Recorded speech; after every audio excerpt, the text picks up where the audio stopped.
On a warm July morning in 1518, a woman stepped into a narrow street in the city of Strasbourg. Without music, without celebration, she began to dance. At first, people assumed it was harmless, perhaps strange, but harmless. But the woman did not stop, not after an hour, not after a day. And within weeks, hundreds of people were dancing in the streets. Many of them could not stop. In the early 1500s, Strasbourg was a busy city within the Holy Roman Empire. Today, it lies in modern-day France, but at the time, it was part of a complex patchwork of German-speaking territories.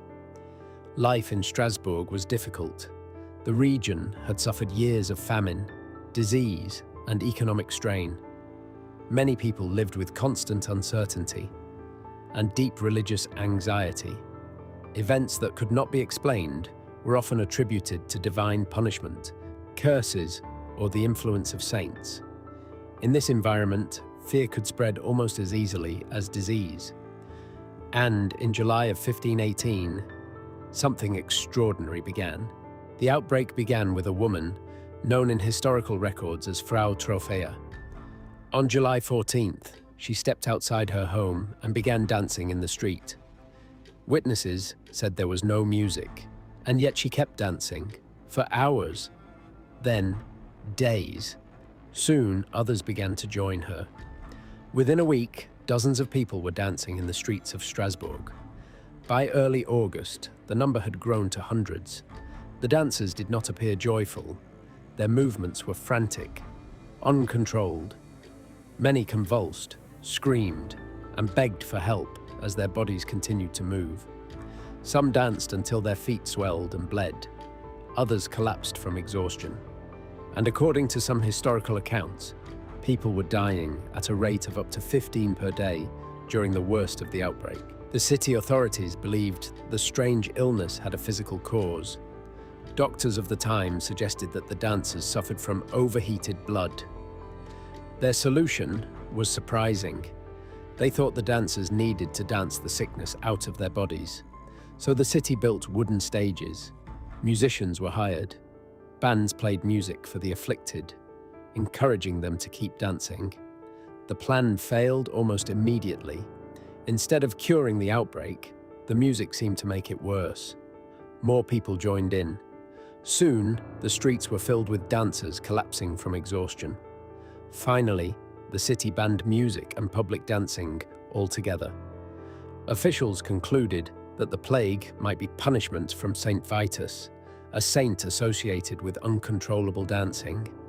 The remaining dancers were taken to a shrine outside the city where they prayed for forgiveness and healing. Only then did the epidemic slowly fade.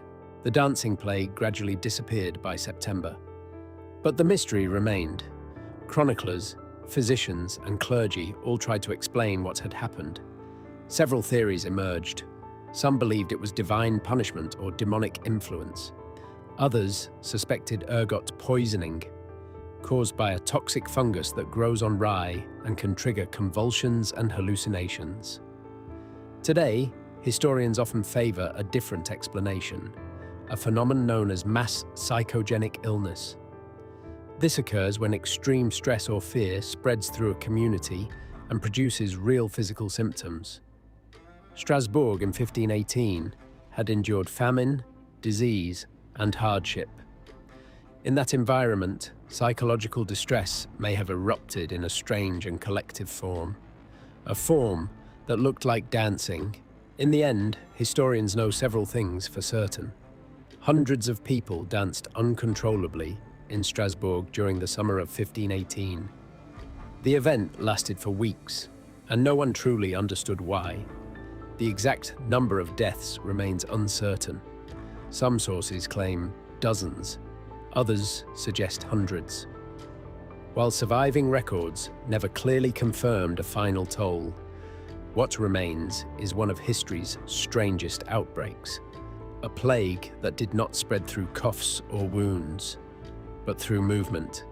A city where, for weeks, people filled the streets, dancing and unable to stop.